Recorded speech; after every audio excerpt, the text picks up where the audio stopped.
I'd like to introduce Tim Osborne. He's going to give our keynote speaker. Just as a show of hands, who has never seen him speak before? Tim Osborne. You're in for a ride. I hope you enjoy. I'd like to, first of all, I would like to thank the administration of LSU and the engineering department. It is a tremendous resource that is hosting this event today. Roy Docker, rest in peace, who was a very good friend, really brought forward and looked forward as a part of the LSU family to the future landscape of the coast and to the state, and actually saw the needs and saw the problems that would be occurring, and especially in terms of positioning today. LSU as a learning institution is a tremendous resource for us all. LSU as a responding institution of looking at the challenges, how to address them, and how to bring people together. I mean, they went out and hunted this grant from the National Geodetic Survey to bring it here. The first 5-state initiative in terms of positioning across the entire Gulf Coast, all working hand in hand. And they reached out. Bill Henning, long-term, very, very terrific resource for National Geodetic Survey, is here today to also help provide that linkage. As I go forward in this presentation, I'd like to actually just ask you to remember two things.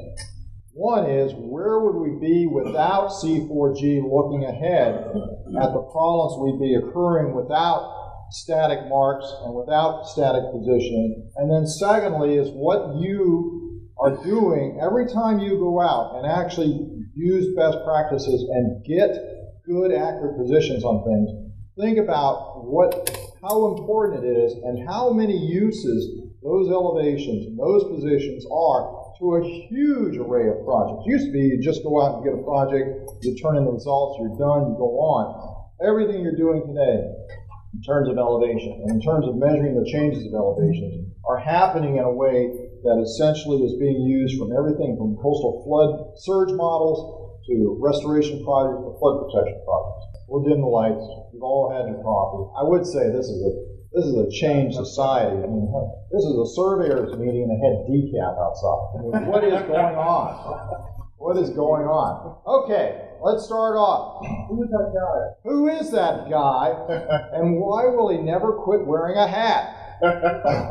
And of course, you all recognize Steve Estopanol, who's sitting out there and yet again trying to recover a static mark. And if he can't find it, of course, he's going to sit there and he's going to try to set a deep rod mark just for the heck of it. But he's actually, in a lot of ways, and he actually went out here deliberately because he's actually sitting over top of 18 inches of mud. This is America's wetlands. This is a wonderful, wonderful resource that we can all enjoy. But actually what he's really standing on is he's standing on Old Paris Road, which he used to drive on between Chalmette and New Orleans up until like 1981-82. So with his shovel, he dug down and he actually hit an asphalt highway that is now buried under 18 inches of mud and beautiful wetlands, which we all want to protect. But just showing you the kind of problems that we have today. These are not problems that have been just recently discovered. This is South Lafourche Parish, down on Highway 308 as you go past Cutoff and down south, below the Texaco tanks, if you remember that. These are old homesteads in South Lafourche Parish inside the levees. This is inside the South Lafourche Levee District levees that essentially have been drowned out. This is the back door to that house, and it's about a foot of water and mud during a high tide. They literally back 50, 60, 80, 90 years ago would take these homes, if they wanted to keep them, roll them out on logs, put them on a barge, take them up the bayou, and actually you can see in South Lafourche Parish some of these homes that have been relocated that people are living in today. So the process has been known. Everything that we have today is essentially a reflection of things that we've experienced in the past. This is actually a cold front that hit us back in February of this year we had about 3 days of sustained south winds pushing water up into Lake Pontchartrain. As you remember, cold front cyclical, so it swung around and all of a sudden the north winds come in. This is Lakeshore Drive of New Orleans, down near the airport, where it basically went underwater. This is one of the plazas, about 3 to 4 feet deep, and essentially this is coastal flooding from a cold front on the back door of the south shore of Lake Pontchartrain that's occurring more and more frequently. We have had more cold fronts this year prompting almost coast-wide coastal flood events than we've ever seen before. This is not an unknown process. My favorite magazine, National Geographic, from 1897, talking about coastal Louisiana, talks about that the effects of withholding by the levees from the great areas of the delta of the annual contribution of sedimentary matters and the steady, though slow subsidence of these areas is one which should be taken into account in deciding the important question of how to protect the people from the floodwaters of the river. No doubt the great benefit to the present and 2 or 3 following generations accruing from a complete system of absolutely protective levees far outweighs the disadvantages to future generations from the subsidence of the Gulf Delta lands below the level of the sea and their gradual abandonment due to this cause. Done. 1897. They had it captured in a magazine talking about the processes and obviously setting a course to hell for every coastal surveyor in the state of Louisiana, because essentially they knew that subsidence was going to happen, the cost of leveeing off the river was going to really be an economic boon, but the price was going to be paid. And we are actually in that age of paying that price today. Geologically, from LSU, again, one of the great institutions, and this is from the Coastal Studies Institute, you look at the fact that the multiple delta loads that form the coast essentially build out, they stop, they go static, they degrade, and all you're left with is an outer headland, like the Common Headland near Port Fourchon, Grand Isle, the Eldonier Island chain, the Breton Islands, which are essentially just remnants out there in the middle of the open water, and then the interior inside, which essentially is now going to be open water. So, in terms of measuring this is the kind of process which you essentially have to have 2 means of measuring. One is geodetically, in terms of your terrestrial, your land surveys. Secondly is water wells, because the 2 effects are working hand in hand to create one of the largest rate changes we see on the planet for a coastal area of over 9.2 millimeters per year. You go over to Pensacola Beach, you're getting a 2 to 3 mil rate, your static sea level rise. Same thing here. So what's causing that extra 7 mils? Subsidence. It's the coastal landscape moving downwards, corrupting and taking out every static mark you've got.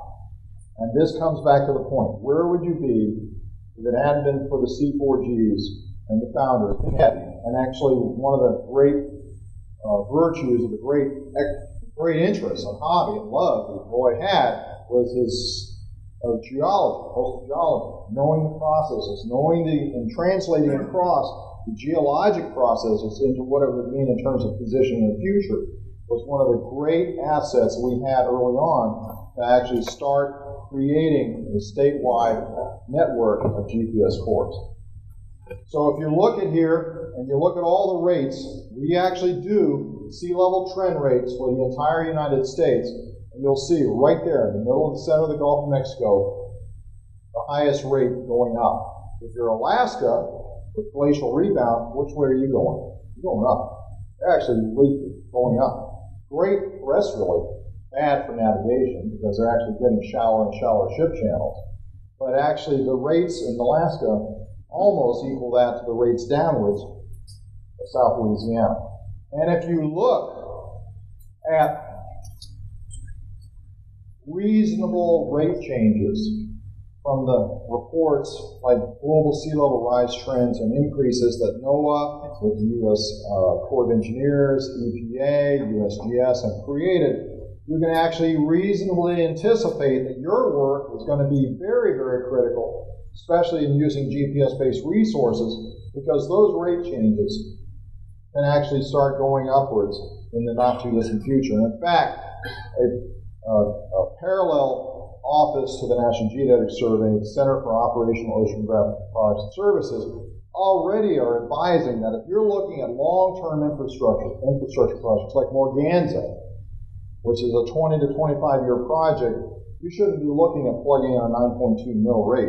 You should be looking at plugging in an 11.2 mil rate, just anticipating that things are going to be going up. And if you got a $12 billion project you're building over the next 25 years, the last thing you want to do at year 25 is come up short when you had 25 years to get ahead of the curve and come up. How much does it take to raise 1 mile of flood protection levee by 1 foot? How much? About $3 million. $250 linear miles of earthen levees around the New Orleans area, Jefferson Parish. You talk about a 1 foot error, and you're going to have to correct it, all of a sudden you got some big numbers. And guess where the big numbers are coming from? They're not coming from Congress anymore. Who's that going to have to pay for those lifts and for those vertical elevations to these flood protection levees in the future? The residents of Orleans, Jefferson, St. Bernard, Plaquemines Parish. The millage rate right now in St. Bernard Parish is 11.5 mils. And they still go into the red every year. The parish has to bail them out. And they just inherited hundreds of millions of dollars of flood protection charges they have to pay for. So you're working for local coastal parishes, local coastal projects, has huge dollars tied to the accuracy and the results of the work that you're going to be doing. By the way, if you ever get a discussion that somehow our rates are different from other people's rates, the rates on the right are actually created by the U.S. Army Corps of Engineers. And if you really compare them side by side, guess what? They're similar. They're very much. There is no argument about future rate increases in terms of one agency saying this or another agency saying this. Generally, the viewpoints, USGS, us, Corps, others, are tracked very, very closely. What does it have in terms of impacts? Flooding impacts to coastal Louisiana has direct effects to the demographics. This is the population trends of Jefferson, Orleans, St. Bernard. What's the curves doing? What are the curves doing? The population trends are flatline or in decline. Why? What makes them that way? Repetitive flood, storm threats. Individual viewpoints of the accuracy or the reliability of flood protection systems to protect them. What's another bottom line issue that forces populations to move? What's another bottom line issue making populations want to move? Cost. What's a big cost item right now if you're living on the coast? Flood insurance premiums. Flood insurance premiums. But also as homeowners. How many have State Farm? What do you got now? You got a 10% increase. Guess what's my deductible on hurricanes? 5%. Means the first 5% of my homeowner's coverage on my house comes out of my pocket to live on the coast. That's a huge impediment in terms of keeping coastal populations on the coast, just the cost of being there. The cost of being there. Okay, and this is not a picture of a bunch of Chippendales from LSU. This is actually some of the original Coastal Study Institute graduate students getting their PhDs. The guy in the middle with the finger, who's typical, is actually my uncle, Frank Welder. He passed away about a year ago, rest in peace. But essentially, Coastal Studies Institute, LSU, literally wrote the book on the coastal process that's going on. So coming back and holding this type of meeting here with the heritage LSU has of having done the original work, looking at the coast, how the coast was formed, how the coast is decaying, how it's submerging back into the Gulf, is very important. Here's Fisk on the left, who is a little bit of a forerunner just before these guys on the right. And here's Roy in Lake Charles with me at the port of Lake Charles at Citgo, actually on the verge of telling a Citgo manager that he has a 1.75 foot vertical error on his mark that was measuring, going out to the docks and measuring the depth of water that all the cruise ship tankers come and dock at. I think he was relishing the moment as well. And then on the bottom left are two of the founding members of the Office of Coast and Geodetic Survey. The left is an 1850s map of the coast of Louisiana as NOAA, Coast and Geodetic Survey, found it, mapped it both terrestrially with terrain, with land-based surveyors, and also hydrographic survey teams working with triangulation and observation towers.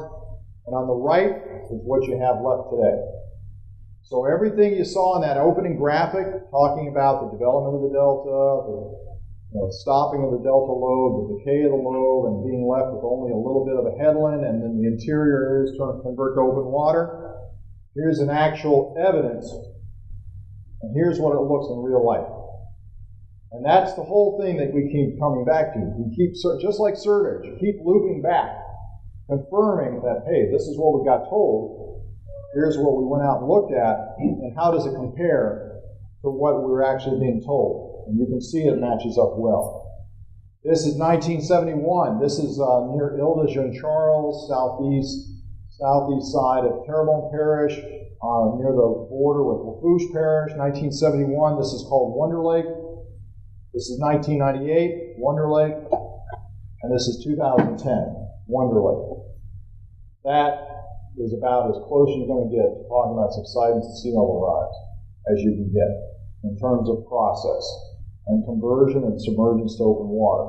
There is a higher storm surge from Hurricane Isaac here than there was at Grand Isle, over 7.5 feet, 6 feet at Grand Isle.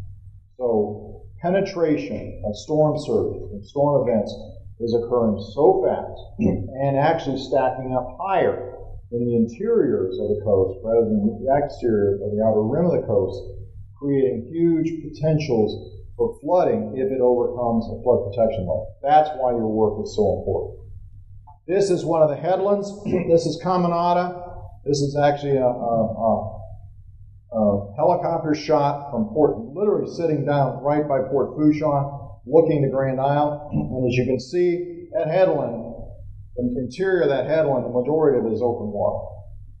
And it's going to continue to create more and more open water, and then it'll fail. You'll have a major breach, and Barretaria's system will become even more and more open to the Gulf of Mexico and creating a huge super bay. What's the depth of water in Barretaria Pass by Grand Isle right now? How deep is Barretaria Pass? Almost 200 feet deep. Almost 200 feet deep. The amount of water, the volume of water in Barretaria Pass is so huge that it literally is excavating Barretaria Pass to have a tidal exchange every day.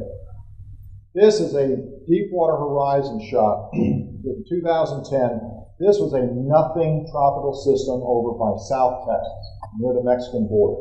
Didn't even get named. It was a tropical depression. Just had a big, big wind field. Literally flooded out LA1.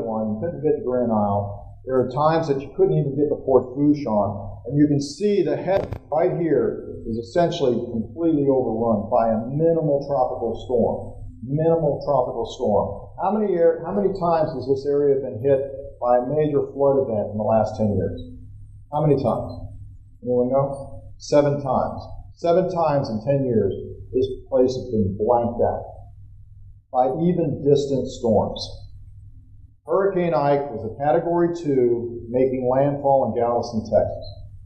Made landfall in Galveston, Texas. Everything in blue. Everything in blue. Every coastal parish in Louisiana went underwater from a Cat 2 making landfall in Texas. So your work in terms of elevations is really critical. And the problem you have is you got to be really on it, because right now structures above mean sea level and the accuracy that you reported at is everything in terms of trying to protect a coastal community or to create a coastal restoration project or to look at a future infrastructure project like a highway or a port development or a channel or a facility. This is a tide station. On the upper left is a tide station down in Bayou Gauche, St. Charles Parish. St. Charles Parish is one of the veteran communities in New Orleans. It's right there, not too far off of Highway 90 as you're going in. We got to the tide station about an hour and a half after high tide. This is what's left of the high tide, and it's still across most of the road along Bayou Gauche. It floods the road with every high tide, pushes into the yards of the community there. The road actually acts as a dam, so a lot of the water doesn't get to drain back out, and you have standing water pretty much 24 hours a day in every yard along Bayou Gauche Road on the south side of St. Charles Parish. This is just one example. How many people have been to Cameron Parish? What's the elevation in Cameron? Not much. We have coastal flooding with a south wind and a high tide. What's the population? Three biggest land parishes in Louisiana. What are the three largest land parishes in Louisiana? Cameron's one. I'll give you that. What's the other two? Huh? Yes, Jefferson. What's the third? Terrible. Actually, Plaquemines and Jefferson are real close. What's the population of one of the largest land parishes, Cameron Parish today? What's the population of Cameron? Maybe 7,000? 7,000? Plaquemines Parish, 6 times they've been flooded in 9 years. What's their population today? 18,000. What Jefferson Parish, fully blown. I mean, that thing is tricked out to the nth degree of coastal flood protection, levees, storm pumps. Most of their population, actually, they have the largest population percentage living at or below sea level today. What's their population? 432,000. Don't think that populations shift with the elevations and the degree of storm vulnerability. And they do, and they're actually doing it right now. And that's very, very... What's St. Bernard? St. Bernard has got a huge flood protection system around it right now. But people don't, what? They don't trust it. What's the population of St. Bernard today? 35,000.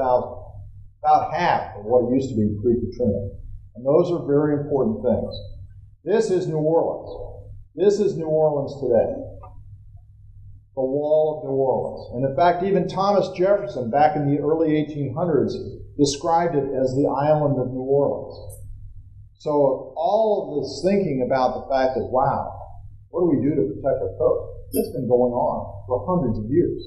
The issue is, what do we do to face the next 50 to 100 years? As you just heard in the opening talk, sustainability. How long do you want to keep New Orleans? That's a big question. And on top of that, actually another way to ask that question is, how long are you willing to keep New Orleans? In terms of how much are you willing to pay to keep New Orleans? You can keep it. Are you willing to pay the price tag? And that's a big issue. This is Terrebonne Parish. Terrebonne Parish. How big is Terrebonne Parish? How many square miles is Terrebonne Parish? 2,000 square miles. What percentage of Terrebonne Parish today is habitable? What percentage of Terrebonne Parish can you live in today? 8%. 92% of Terrebonne Parish is so wet it's uninhabitable today. Using C4G's analysis with our NOAA rate trends of sea level rise and subsidence,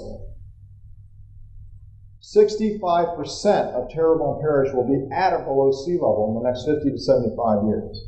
The average elevation of Terrebonne Parish where you live, 80% of it is 2 feet or less in elevation. So the importance of you in terms of getting accuracy in your work is absolutely critical. It's a matter between them failing to sustain themselves and having to move, or them being able to stay there and do the protection that they need to stay in place. How do we measure it all? This is your worst nightmare. Bill, you think 29 and 88's your nightmare? Talk across the street to the co-op's NOAA people and start talking tidal data. It'll drive you nuts because we have datums for everything. We have station data, mean diurnal tide levels, mean tide level, mean high or high water. We can't get enough of tidal data because somebody else is going to create a new one. But for your coastal projects like coastal flood protection, what's the one datum that gets used the most? What is it? Come on, it's not hard. Mean sea level. Mean sea level. So when you're talking about a flood protection levee project, so many feet above mean sea level. What's mean sea level versus zero in NAVD 88? And this is a really, really gross approximation. For here, the National Weather Service uses essentially zero NAVD 88 equivalent to zero mean sea level. Now that's changing, and that's going to continue to change. And that's the kind of uses your elevations and your work is having, because it goes right to the National Hurricane Center. Looking at the heights of flood protection levees, looking at marsh elevations, looking at roadways. And in fact, we usually, with the tide stations in the United States, co-ops usually doesn't change the values of the datums except maybe once every 20 years. And the reason why is to get good long statistical records that you can treat. The other thing is you get the full astronomical effect on the tide station. You get all your El Niños, your La Niñas, the whole bit. Only two places that doesn't work. One is Alaska, because they're moving up 11 to 12 mils a year. What happens if you wait for 20 years to make an adjustment? It's sticker shock, because you're changing values on feet in terms of that. And the other place where we have to do a 5-year update instead of a 20-year update, Southwest Louisiana, because we're moving at about 9.2, 9.5 mils per year. Steve Estopanol will tell you, and the National Geodetic Survey Technical Report number 50 will say, there's variability. And in fact, as Steve will tell you, he can go up and he'll find you places in and around the Orleans-Jefferson flares where they're moving a lot faster than that. And Cliff Mounier can actually attest to that as well with his long experience down there.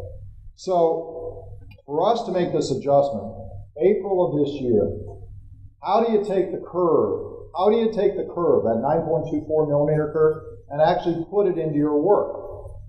And the answer is we do it for you. We do it for you. In April of this year, based upon 5 years of records, 2007, 2011, the value of mean sea level, and there was the whole adjustment to all the data, but the value to mean sea level was moved up by 1.3 inches, 1.32 inches. The previous 5-year update was about 2 inches, just a statistical bounce because you've got a 5-year period and you've got a really short timeline, but you've got to make the best adjustment. If you take 2012, 13, and 14 and just take the annual rate of that 5-year adjustment of 1.32 millimeters, you're talking about an adjusted value up of water levels associated mean sea level of 2.1 inches. 2.1 inches.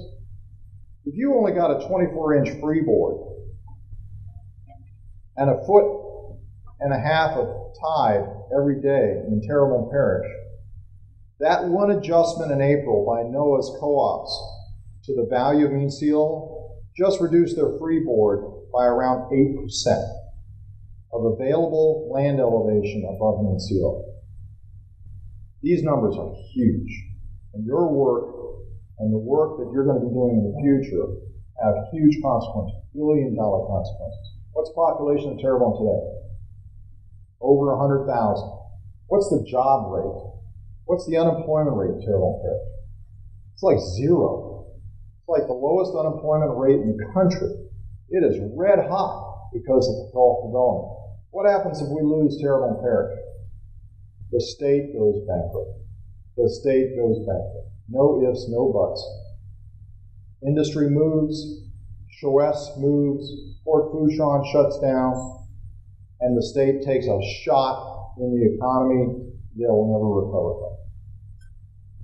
So when we apply it to our coastal environmental and restoration work, and we hear about all these hot spots, this is the problem that we see. It says applying. American wetlands, we're losing a football field away. No, yeah, you are. And in fact, that's one of the things. Here's the cause, here's the rates, here's why you're losing a football field every year. When you look at LA1, the only way to get to Grand Isle, the only way to Port Fourchon, and you apply these rates to the elevations you have today, you can see that the elevations between Golden Meadow and Leeville, land-based two-lane highway that still exists today, by the year 2040, 16 years from now, it will be flooded out 155 days out of every year. Just from tide. Just from tide. Not counting storms, not counting cold fronts. By the time you get to 2066, you will flood that roadway out every day of every year. And you have 5,000 employees at Port Fourchon there today. You have one of the fastest growing ports in America today, supporting 80% of the production of oil and gas that we consume every day in the United States, of which it amounts to 20% of the total supply of oil and gas we burn every day. And we got a two-lane highway that they've got to improve and turn into a causeway. It's going to cost them $400 million, and it's going to take them 10 to 12 years to do it if they have the money. We talk about razor's edge. It's basically a race. Who's going to get to the end zone first? Tide or the elevation of the causeway? Even National Weather Service uses your elevations and your work, and in fact 2 years ago they actually had to start producing storm surge maps for coastal Louisiana for a Category 0 hurricane. No other place do they do that. Why? Because the Cat 1 and 5 floods everything out so fast, the Cat 0 at least gave them a chance to see what floods first. So we are basically so low that even minimal tropical storms from a distant location can flood us out. This is Grand Isle with your elevations. This is a LiDAR image, 2010. Gets hit with a 10-year storm, basically a severe tropical storm. Floods most of it out except for the front beach. You take that same storm 50 years later, run it, and you got nothing except that top dune, and everything is underwater. That shows you the effects of how important your work is to plug into the future cast of these coastal communities even being hit by tropical storms. Land below sea level. This is where C4G working with you is so important. Because people start asking, what is going to be? Where am I going to be by 2050? Where am I going to be by the end of the century? People need to think about generations, not about 10 years. They need to think about that by this century. But by the century, 85% of Orleans is going to be below sea level. 68%, and in fact, 1, 2, 3, 4, 5, 6, 7 parishes, 7 coastal parishes by the end of the century will be at or below sea level with the majority of their land area. So your work is absolutely priceless because you got 7 of which are the largest coastal parishes in Louisiana, all looking by the end of the century, the majority of their land area will be below sea level. So what are they going to do? What are they going to do? And that's why your work is so important. Look at, Bill may talk about this, or we can actually send you the report, Global Sea Level Rise Scenarios for the United States. Just when you thought the 9.2 was bad enough, we actually can reasonably tell you that in the next several decades, you're going to probably be seeing even higher rates. And it's not a political mechanism. It's basically an anticipated rate change that you need to account for to make sure that you're getting a 30-year project completed with the elevation it needs to have with the rate changes that are possible. Recommendations. Use GPS. Isn't there a door prize? Don't you get to actually take away an NEI tremble after this? Or no, I'm sorry, you get to touch an NEI tremble after this. But you got to go to GPS. That's why you're here. That's why you're getting continuing education credits. That's why this NGS grant is so important. But you need to also start applying it to everything. So looking at your flood protection systems, your levee tops, and your coastal community areas, and do so in a way to do it frequently. You know, people go, wow, let's take a shot. No, you need to be thinking about a yearly program, measuring and creating your own rate change. You also need to start thinking about what the C4G is doing as a state Gulf-wide initiative of installing core stations on tide stations to give you an absolute NAVD 88 fix with tidal datums that are there. A tide gauge without tidal datums does you nothing. 60% of the water levels you see at a tide gauge every day is due to weather. It's due to weather. You got a gauge and it's got no data, and you watch water go up and down, water up and down. Guess what it's good for? Watching water go up and down, up and down, up and down. If you don't have a way of actually getting mean sea level, like actually a datum to measure your elevations to, this is why it's important for these tide stations to actually be not only densified, but maintained very, very carefully and actually hardened during storm events. That's all I have. I just want to recap with my thanks to the Spatial Center, C4G, to the engineering and survey community. Steve I've been joking about, but he's been a tremendous resource. Bill Henning not only worked for NGS, but now after NGS is actually committed to come back, even though he's wearing a Maryland Surveyor shirt. Don't hold that against him. But it's you guys that are making a commitment today that is very, very important. One is confidence that you can actually make that transition. Secondly is recognizing there are going to be some challenges, and Bill can open the book and show you, but there's ways to deal with it. And thirdly is knowing that your work is not just an end result of a paycheck, but it's work that's going to have to be used and will be used on a broad array of programs to help continue to sustain this coast. The majority of our economy of the state is right here on the coast. And your job, our job, to work together is to try to give every chance for the state and those coastal communities and that economy a chance to make the decisions to stay sustainable. Thank you very much. I really appreciate your help.